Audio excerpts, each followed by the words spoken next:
Kau sangat baik. Dan Kau teramat baik bagi kami Tuhan. Bahkan Kau rela memberikan hidup untuk kami. Kasih-Mu begitu besar. Engkau rela memberikan nyawanya.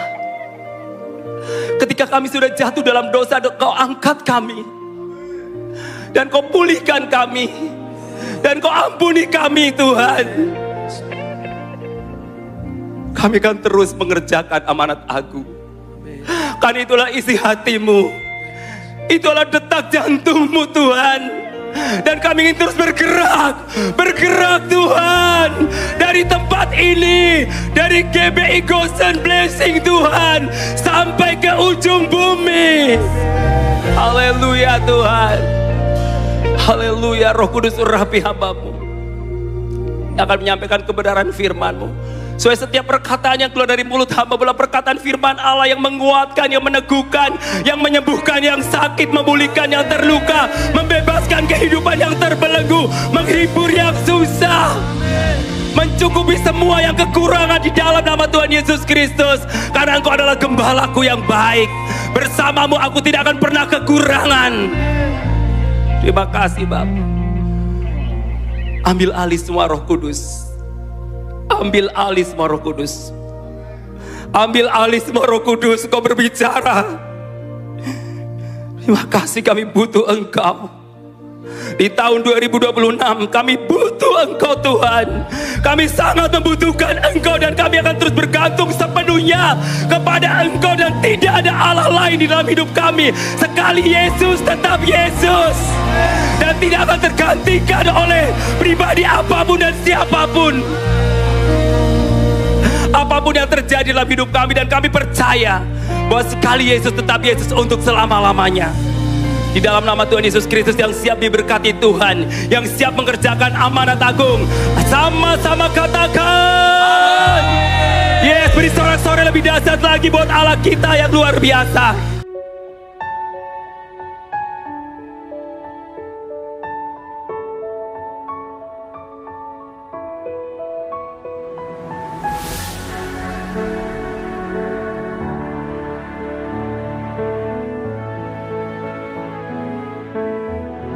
Haleluya, silakan duduk. Salam saudaraku. Apa kabarnya di tahun 2026? Luar biasa atau biasa di luar? Ya, luar biasa dan juga kita harus keluar. Artinya apa? Kita punya Tuhan yang luar biasa dan kita ceritakan pada orang-orang di luar sana bahwa Allah yang kita sembah adalah Allah yang luar biasa. Kenapa saya katakan Allah yang luar biasa?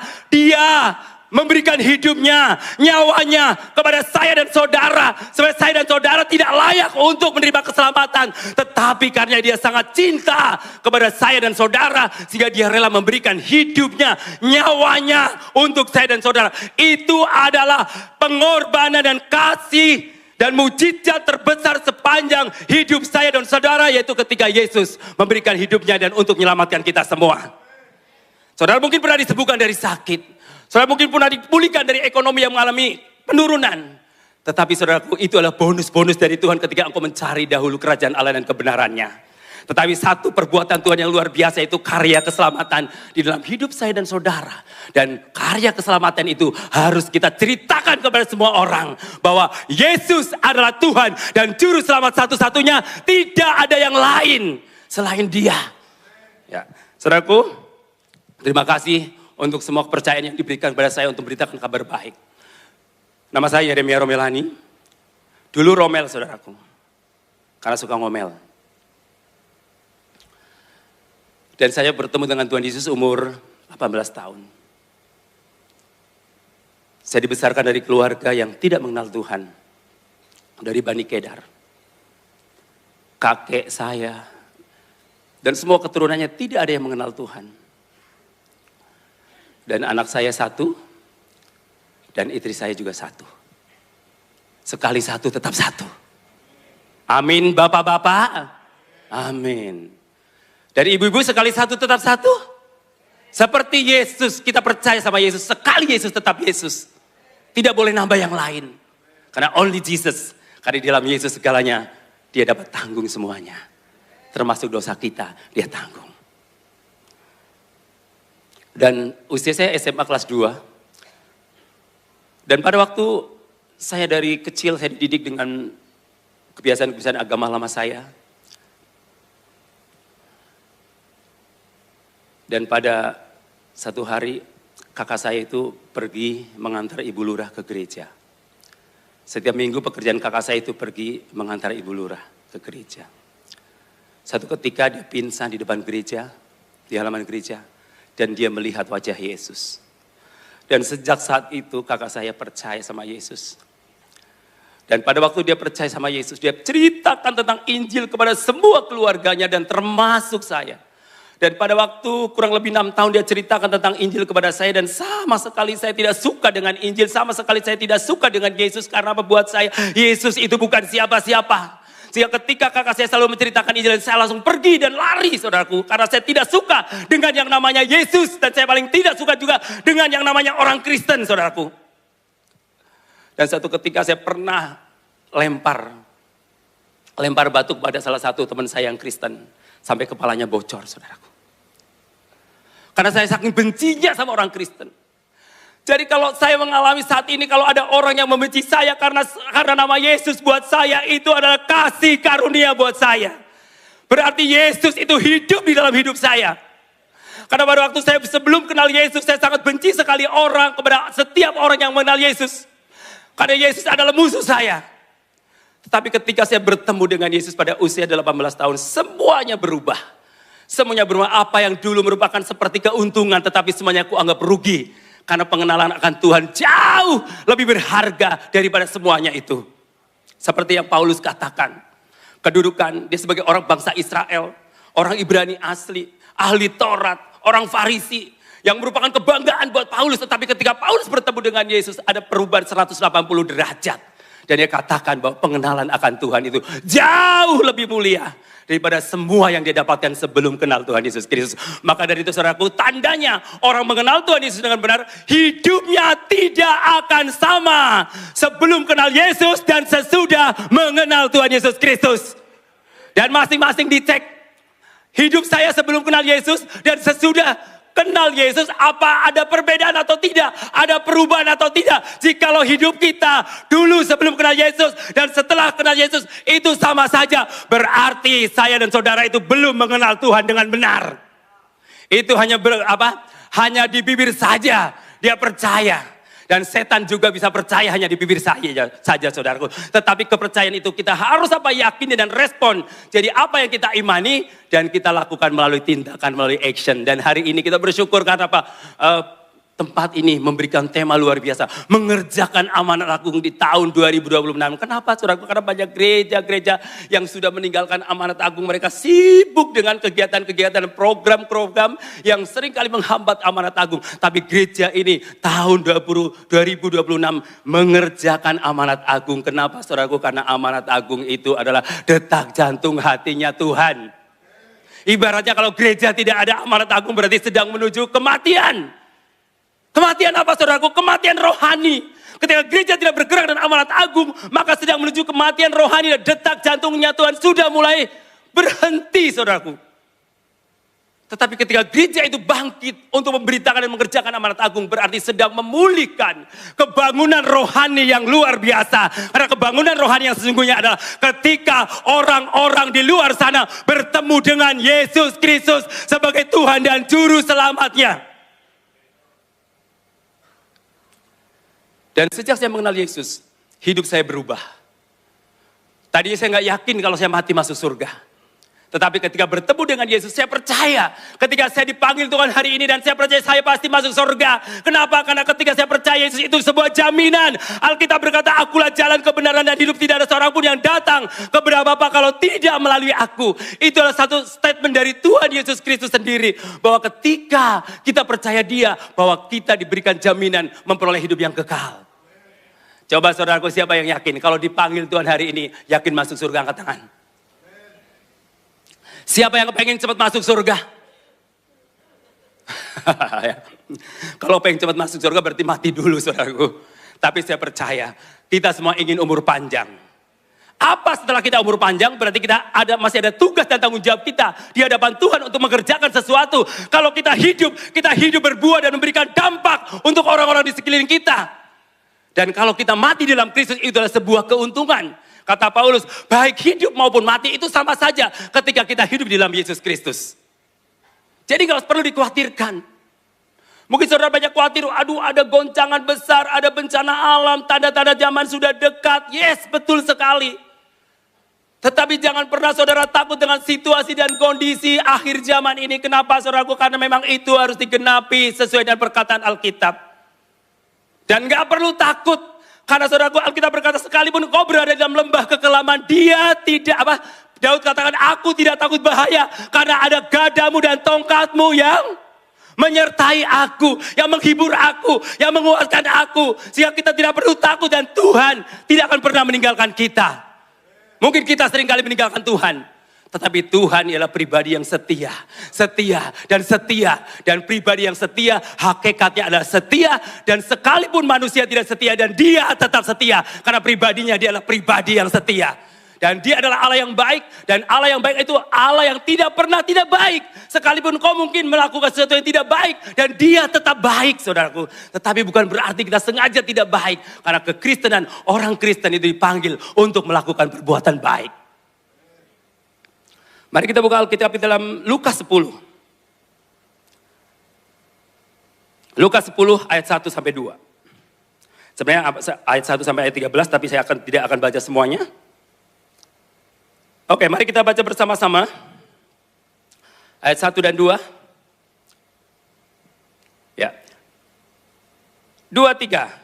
Kemudian daripada itu Tuhan menunjuk 70 murid yang lain. Lalu mengutus mereka berdua-dua mendahulinya ke setiap kota dan tempat yang hendak dikunjunginya. Katanya kepada mereka, Tuhan memang banyak, tetapi pekerja sedikit. Karena itu mintalah kepada Tuhan yang mempunyai Tuhan, supaya ia mengirimkan pekerja-pekerja untuk Tuhan itu. Saudara-saudara yang kasih dalam Tuhan, mission action. Mengerjakan amanat agung.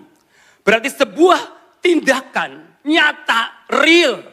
Untuk mengerjakan perintah dari Sang Raja Maha Agung. Siapakah Sang Raja Maha Agung itu? Yaitu Yesus Kristus. Artinya mission action, artinya mengerjakan amanat agung, tindakan nyata, real, bukan omon-omon ya, tapi tindakan nyata. Kalau kita hanya omon-omon, berarti firman Tuhan itu hanya sekedar logos, tidak menjadi rema. Dan firman itu harus menjadi rema, dan firman itu hidup. Dan ketika Tuhan sudah perintahkan, pergilah, jadikanlah semua bangsa muridku, sebuah amanat agung, sebuah perintah dari Sang Maha Agung. Untuk apa? Untuk memberitakan Injil. Kabar baik. Kenapa harus diberitakan Injil? Karena semua orang itu butuh mendengarkan Injil.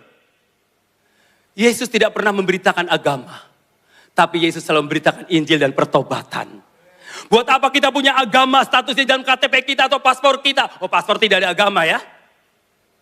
Di KTP kita tulis agama Kristen. Tapi Kristen yang tanpa pertobatan itu nggak ada artinya apa-apa. Karena bukan agama yang menyelamatkan, tetapi yang menyelamatkan adalah pengenalan kita akan Tuhan Yesus Kristus. Nabi boleh banyak, rasul boleh banyak, agama boleh banyak, tetapi hanya satu juru selamat, yaitu Yesus Kristus. Tuhan, kita beri kemuliaan bagi Tuhan Yesus Kristus ya. Nabi boleh banyak, pengajar boleh banyak, pengkhotbah hebat boleh banyak, tapi hanya satu juru selamat, yaitu Yesus Kristus. Tidak ada yang lain, dan tidak ada yang sebanding dengan dia, dan Yesus tidak bisa dibanding-bandingkan dengan yang lain. Ojo dibanding-banding ya. Karena nggak ada yang lebih hebat dari Yesus. Karena hanya Yesus yang terhebat. Hanya Yesus yang tidak ada tandingannya. Saudara mungkin punya tokoh yang paling hebat, tapi saudaraku tidak sehebat Tuhan Yesus Kristus. Karena Yesus Kristus Allah yang kita sembah, Allah yang tiada bandingannya, tiada duanya. Yang menjadi persoalannya, kenapa akhirnya pertumbuhan kekristenan itu terlalu kecil? Karena banyaknya orang Kristen yang terlalu senang dengan zona nyaman. Comfort zone. Zona nyaman, saudaraku. Dan iblis suka buat orang-orang di dalam zona nyaman supaya tidak fokus dengan amanat agung atau the Great Commission. Kenapa, saudaraku? Karena apa? Supaya Injil tidak diberitakan. Karena musuh terbesar bagi iblis adalah orang-orang yang terus hidup memberitakan Injil. Itu musuh terbesar. Karena ketika Injil diberitakan, maka ada orang-orang menerima Injil itu akan terjadi satu perubahan yang luar biasa. Dan mereka akan jadi musuhnya iblis. Makanya ketika ada orang mau memberitakan Injil, pasti musuh terbesarnya adalah iblis yang akan menghalang-halangi kita untuk memberitakan Injil. Akhirnya apa? Kita takut untuk menceritakan kabar baik kepada orang-orang di sekeliling kita. Kita takut untuk menceritakan kabar baik kepada keluarga kita. Saudaraku, kalau waktu itu kakak saya takut menceritakan Injil kepada saya, mungkin hari ini saya tidak percaya pada Tuhan Yesus Kristus. Saya tidak tahu, saudaraku. Karena apa? Karena orang pada takut menceritakan kepada saya. Tetapi karena kakak saya menceritakan Injil kepada saya. 6 tahun selama kakak saya menceritakan Injil, saya nggak ada respon. Tapi 6 tahun kemudian, umur 18 tahun, saya meresponi Injil itu. Haleluya. Kenapa kita harus beritakan Injil? Karena tanpa Injil orang itu tidak akan berubah. Selamanya perampok akan menjadi perampok. Pelacur akan menjadi pelacur. Koruptor akan tetap menjadi koruptor. Pencuri akan tetap menjadi pencuri. Penjahat akan tetap menjadi penjahat. Selama dia belum pernah bertemu dengan Injil. Karena Injil itulah sebuah kekuatan Allah. Yang sangat kuat mengubah hidup orang-orang yang mengenal Injil itu.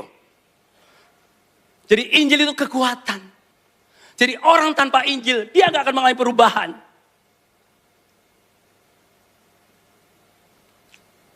Ada satu negara. Di Jepang itu kehidupan etikanya sangat bagus. Luar biasa. Disiplinnya luar biasa. Etikanya luar biasa. Tapi kenapa banyak orang yang bunuh diri? Ya, ada satu hutan namanya Okigahara. Itu hutan tempat bunuh diri. Jadi kalau orang sudah stres, udah putus pengharapan, dia datang pakai mobil, langsung parkir di depan hutan itu, udah gak pulang-pulang, saudaraku.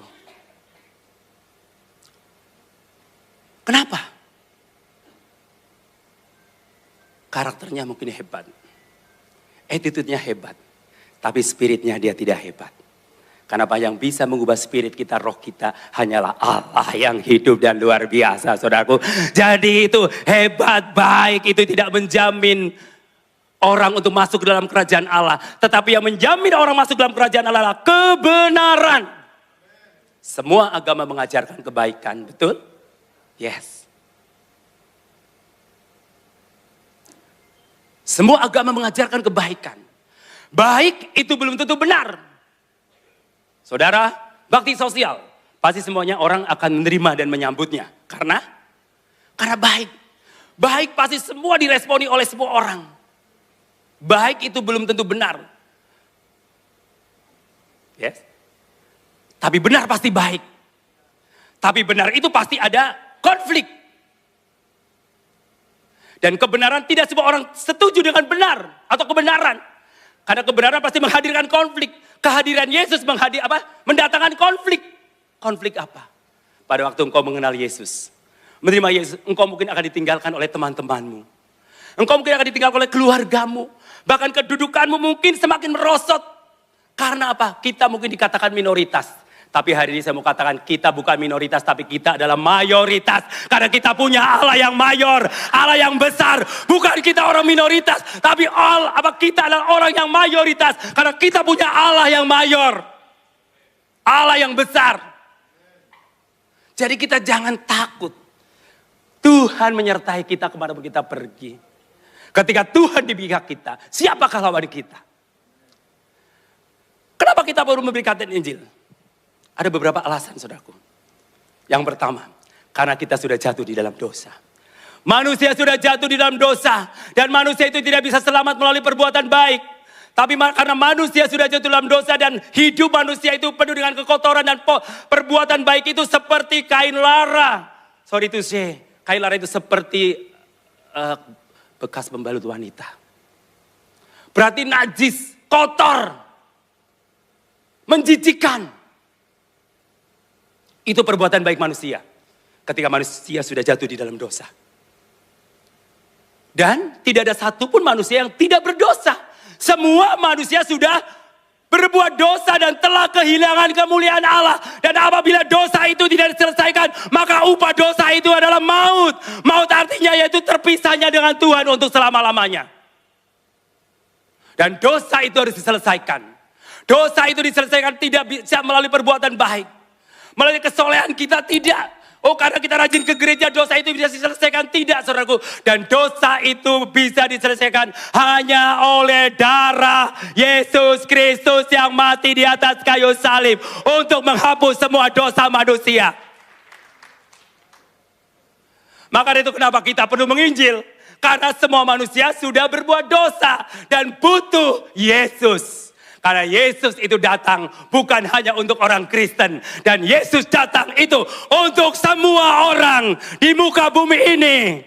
Dan tidak hanya khusus untuk suku-suku tertentu. Kalau seandainya Yesus datang hanya untuk suku Manado, saya orang Jawa, berarti saya tidak menerima kasih karunia dari Allah. Kalau Yesus hanya khusus untuk orang-orang Sumatera Utara, orang Batak, kasihan yang jadi orang Jawa Timur dan Jawa Tengah dan Jawa Barat. Tapi Yesus datang itu untuk semua orang. Semua orang yang mendengarkan Injil. Dan tergantung orang itu respon atau tidak. Dan tugas kita hanya memberitakan. Yang membuat dia percaya bukan saya dan saudara, tetapi Roh Kudus, saudaraku. Jadi kita jangan isinya memaksa orang itu untuk percaya Yesus. Karena Yesus tidak pernah memaksa kita. Dan Yesus tidak pernah memaksa manusia untuk percaya sama dia. Dia hanya memberitakan. Dia hanya menceritakan tentang pertobatan. Dan siapa yang meresponinya, itulah yang akan mendapat jaminan keselamatan. Alkitab berkata karena begitu besar kasih Allah kan dunia ini. Sehingga ia mengaruniakan anak yang tunggal supaya setiap orang yang percaya kepadanya tidak binasa melainkan beroleh hidup yang kekal. Dan itu ditujukan kepada siapa ayat itu? Semua orang yang mendengarkan, apalagi dengan suasana Natal semua memberitakan tentang kasih Tuhan.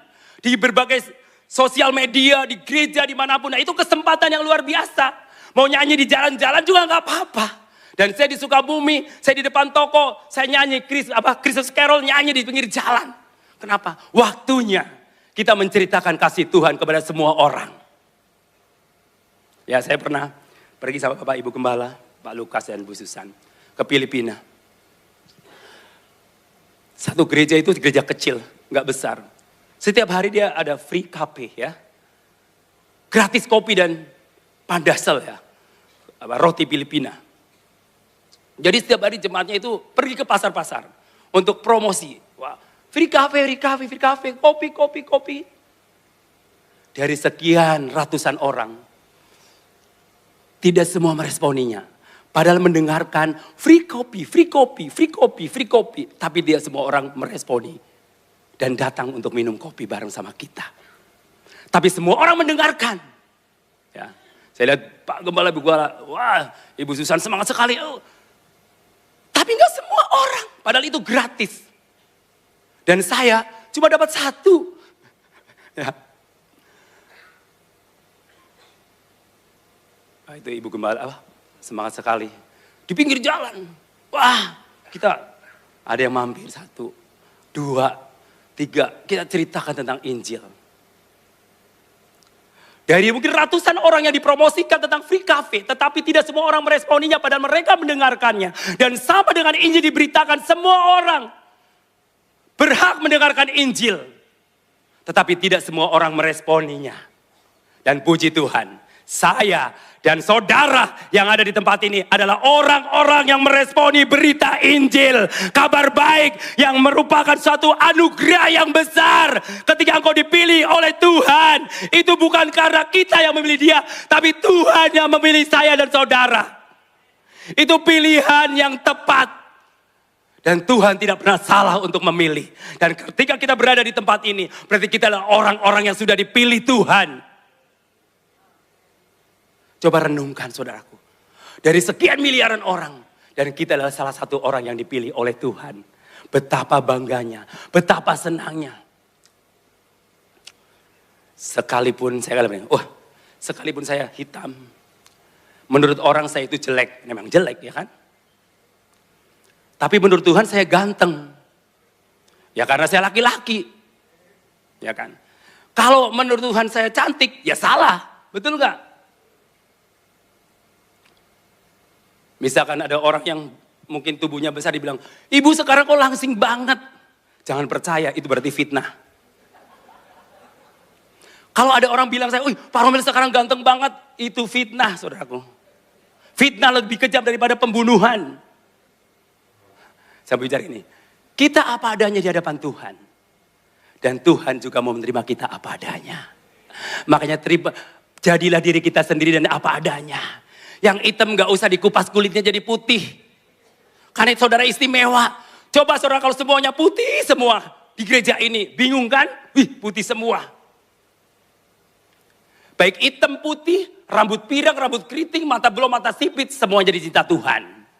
Makanya gak perlu khawatir yang matanya belok gak usah dimerem-meremin jadi sipit. Yang matanya sipit gak usah dibelo-beloin jadi belok. Kenapa? Karena Tuhan ciptakan kita sangat spesial. Coba tengok kiri kananmu. You are very special.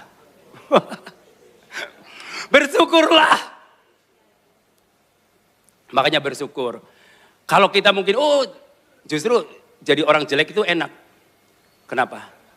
Nggak mudah jatuh ke dalam pencobaan. Teman-teman yang saya yang ganteng-ganteng jadi pendeta ganteng. Mereka pada jatuh ke dalam pencobaan, saudaraku. Karena banyak kuntilanak-kuntilanak yang menemani dia. Karena dia tidak, pada waktu pertama mungkin dia berkata, Tuhan jauhkanlah saya dari pencobaan. Pertama.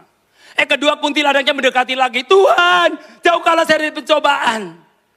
Ketiga kalinya kuntilanaknya dekat lagi, langsung dia bilang apa? Tuhan biarlah kehendak-Mu saja yang jadi. Makanya gak heran ibu-ibu yang punya suami ganteng, jagalah terus ya kan. Amin. Suami saudara ganteng? Amin. Istri saudara cantik? Amin. Siapa lagi yang memuji cantik kalau bukan suaminya sendiri? Bahaya kalau orang lain memuji istri kita cantik. Ibu cantik banget, cantik banget, cantik banget. Bahaya saudaraku. Dan kalau ada mungkin yang memuji, siapa lagi? Kalau bukan istri kita yang memuji kita ganteng. Kalau nggak ganteng, nggak mungkin istri kita mau. Ganteng itu relatif, saudaraku. Pada waktu saudara pergi ke luar negeri, orang bule bilang ke kita, ih ganteng-ganteng ya orang Indonesia. Padahal kulitnya hitam. Mungkin ada seorang wanita dia bilang, ada pernah saya baca apa di TikTok. Kalau di Indonesia saya nggak laku katanya. Tapi di luar negeri laris manis Tanjung Kimpul katanya. Dagangan habis uang ngumpul. Jadi cantik ganteng itu relatif. Tapi yang saya tahu bahwa Tuhan ciptakan kita itu sangat sempurna saudaraku. Oleh sebab itu kita bahwa kejadian kita itu dahsyat. Kejadian kita sangat berharga. Saudaraku kembali kepada laptop. Kenapa kita perlu memberitakan Injil? Dan alasan yang kedua adalah karena hanya satu Tuhan Yesus. Satu-satunya Tuhan dan Juru Selamat. Ingat itu. Kalau banyak juru selamat ngapain kita memberitakan Injil? Kalau semua agama ada juru selamat ngapain kita memberitakan Injil? Gak perlu. Walaupun Roma Irama menyanyi lagu ini. Banyak jalan menuju Roma. Yes. Menuju Surabaya banyak. Betul gak? Menuju Kenjeran banyak. Menuju GBI Gosen itu banyak jalannya.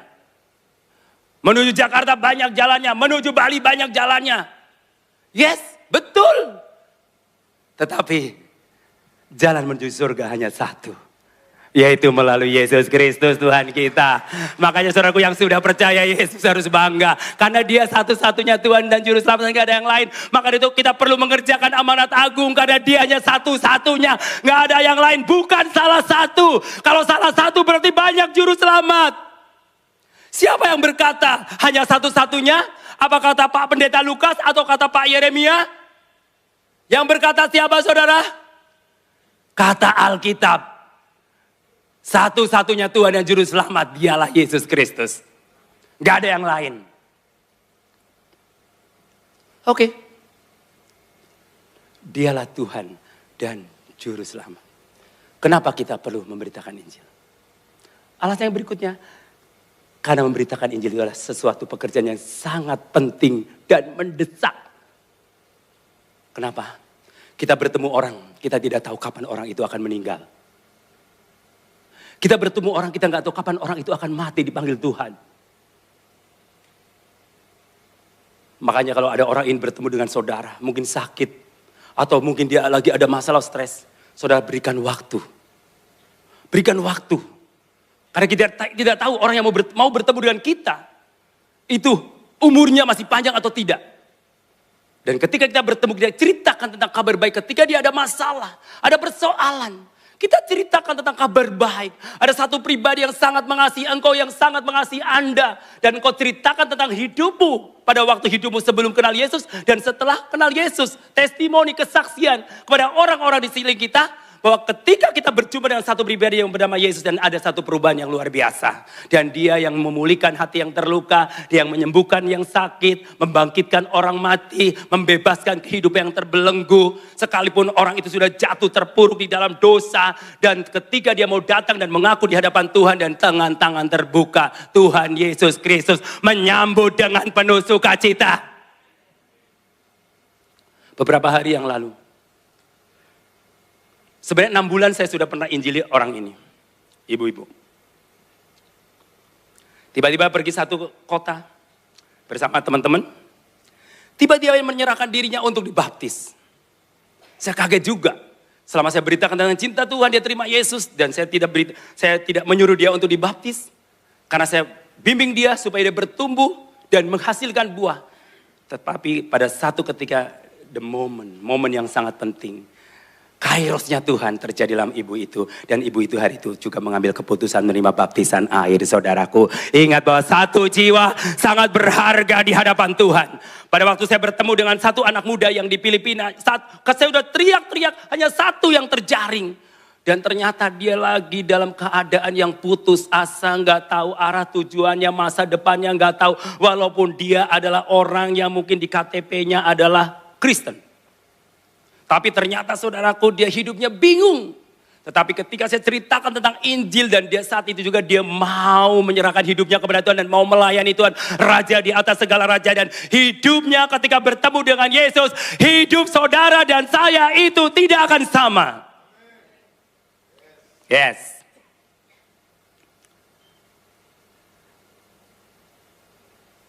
Yang berikutnya. Bagaimana contoh atau teladan Yesus Kristus dalam mengerjakan amanat agung. Ya. Saudaraku, dia ada 70 murid diutus sama Yesus. Dua. Pergi. Untuk apa? Memberitakan Injil. Biasanya di gambaran di ayat selanjutnya ada gambaran alasan-alasan orang-orang yang mau memberitakan Injil. Nanti, ada saudaraku yang meninggal, nanti saya akan pergi melayat dulu baru pergi. Tuhan, aku masih sibuk dengan pekerjaan nanti ya Tuhan. Aku masih sibuk dengan ini, nanti ya Tuhan, nanti ya Tuhan, nanti ya Tuhan, nanti ya Tuhan. Dan banyak nanti. Akhirnya apa? Kita tidak pernah ada kesempatan. Bukan tidak pernah ada kesempatan. Kita tidak pernah mengambil kesempatan yang terbaik yang Tuhan kasih buat saya dan saudara untuk kita maksimalkan sedemikian rupa. Supaya orang-orang di sekeliling kita mendengar nama Yesus Kristus. Raja di atas segala raja yang telah mengubah hidup saya dan saudara.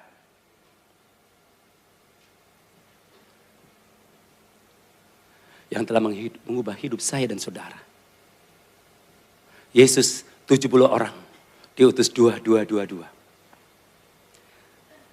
Malah Yesus bilang, udah jangan terlalu banyak bawa apa-apa. Tas, jangan banyak-banyak. Kalau saya pergi, banyak tas, ya kan. Padahal Tuhan bilang, jangan banyak tas. Bawa uang enggak? Uang secukupnya. Bawa sandal? Bawa. Satu aja nggak usah banyak-banyak. Maksudnya begini saudaraku. Ini ayat ini selanjutnya saudara mungkin bisa renungkan di rumah nanti dan saudara baca kenapa sih ada ayat ini yang ditulis oleh Tuhan, yang dikatakan oleh Tuhan Yesus Kristus. Kenapa? Di dalam penginjilan itu kita harus fokus bukan pada materi. Ingat, bukan pada materi, tapi fokusnya adalah dengan kabar baik yang kita bawa. Ketika saudara engkau pergi ke suatu kota, katakan damai sejahtera bagi kota ini. Dan ketika kota itu menerima damai sejahtera, engkau tinggal di situ. Dan menceritakan kabar baik. Ketika kita mengatakan damai sejahtera ke kota itu dan kota itu menolaknya. Malah Alkitab ini sadis juga ya. Dibilang apa? Kebas kalah coba. Artinya apa saudara? Waduh. Artinya bahwa gini. Ketika kita memberitakan Injil. Ada dua kemungkinan. Ada yang menerima, ada yang tidak menerima. Itu adalah resiko. Kenapa resiko? Tuhan udah kasih tahu. Engkau itu seperti anak domba yang diutus ke tengah serigala. Serigala itu buas atau jinak? Buas. Lebih berbahaya mana? Serigala berbulu domba atau serigala berbulu serigala? Serigala berbulu domba. Serigala berbulu domba ada di mana saudara? Ada di mana? Domba untuk siapa ya domba? Untuk orang Kristen. Berarti serigala berbulu domba banyak di mana? Banyak di gereja atau di luar gereja? Makanya saudaraku, apa ciri-ciri orang yang serigala berbulu domba? Wah, ketemu sama ibu gembala misalnya, ketemu, aduh ibu gembala keren banget hari ini, oh cantik luar biasa, lemah lembut, murah hati, tidak sombong, baik hati, gemar menabung misalnya seperti itu kan. Di luar sana tiba-tiba saya paling tidak suka dengan ibu gembala begini. Nah, itu namanya serigala berbulu domba. Di depan baik, di belakang ngejelekin. Tapi saya percaya di sini tidak ada, amin. Di sini adalah orang Kristen yang apa adanya, jujur dan terbuka, amin. Sorak-sorai buat GBI Goshen luar biasa. Iya, di depan baik, di belakang juga baik. Makanya lebih bahaya serigala berbulu domba ada di antara kita. Kelihatan baik di depan kita, ternyata dia nusuk dari belakang. Lebih sakit mana? Kalau ditusuk dari belakang, ada teman saya cerita begini. Pada waktu dia masih muda, berteman baik dan dia naksir seorang gadis, saudaraku. Sama-sama dia berteman baik, tiba-tiba sudah pacaran. Dia selingkuh dengan teman baiknya. Dia katakan, kalau sama orang lain saya rela. Rela. Tapi karena sama teman baiknya dia jadi semakin stres dan semakin benci sama teman itu. Artinya apa? Serigala berbulu domba jauh lebih bahaya daripada serigala berbulu serigala. Nah, kita diutus oleh Tuhan itu ke tengah serigala, buas. Ada potensi bahaya memang betul. Sehingga gak sedih kalau kita memberitakan Injil, ada yang masuk penjara. Ada yang tempeleng. Pernah saya merasakan tempelengan. Tapi saudaraku, gak merasakan sakit karena ada kasih karunia yang luar biasa. Ada kekuatannya dari Tuhan dan Tuhan katakan, sekalipun engkau diutus seperti domba yang diutus ke tengah serigala. Dan Alkitab berkata dia akan menyertai kita sampai kesudahan zaman. Sehingga kita pergi memberitakan Injil tidak sendirian. Tapi ada Roh Kudus yang menyertai kita. Dan ketika ada Roh Kudus yang menyertai kita berarti ada potensi untuk berhasil. Maka itu kerjakan terus amanat agung itu. Supaya semua orang mendengarkannya. Masalah percaya atau tidak itu bukan urusan kita. Itu adalah urusan Tuhan. Tugas kita adalah menceritakan Injil kerajaan adalah kabar baik agar semua orang mendengarkannya. Bagaimana mereka mendengarkannya kalau tidak ada yang memberitakannya? Bagaimana mereka memberitakannya kalau tidak ada yang mengutus? Dan hari ini GBI Goshen, hamba-hamba Tuhan, Bapak Pendeta Lukas dan Ibu akan mengutus saudara menjadi pemberita-pemberita kabar baik supaya seluruh Surabaya, Kenjeran, bahkan sampai ke ujung bumi mengenal Yesus Kristus. Haleluya. Amin. Mari kita bangkit berdiri. Sekali Yesus, selamanya Yesus. Harapanku tak akan hilang. Karena kasih-Nya sekarang ku ada.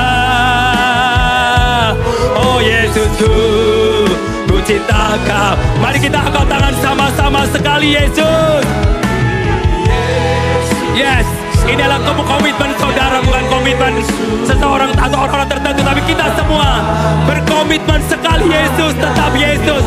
Apapun yang terjadi, mungkin dunia meninggalkanmu, teman-temanmu meninggalkanmu, tapi kita percaya dan komitmen sekali Yesus, tetap Yesus. Ku cinta Kau, sama-sama katakan.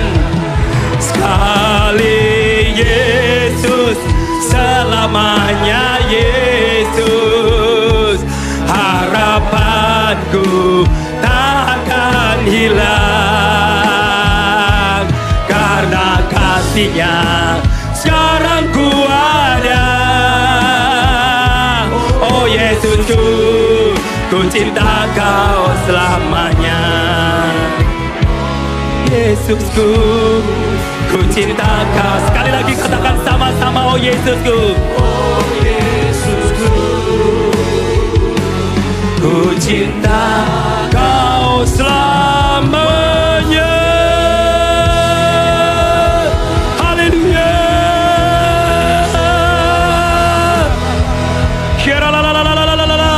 Kami percaya sekali Yesus tetap Yesus Tuhan. Apapun yang terjadi dalam hidup kami, kami tidak akan pernah mundur sejengkal pun. Karena kami tahu Yesus adalah satu-satunya Tuhan dan Juru Selamat. Tuhan, Tuhan banyak. Kami butuh pekerja-pekerja untuk Tuhan itu. Tuhan, bangkitkan gerejamu di tempat ini, umatmu di tempat ini untuk bangkit menjadi penuai di akhir zaman.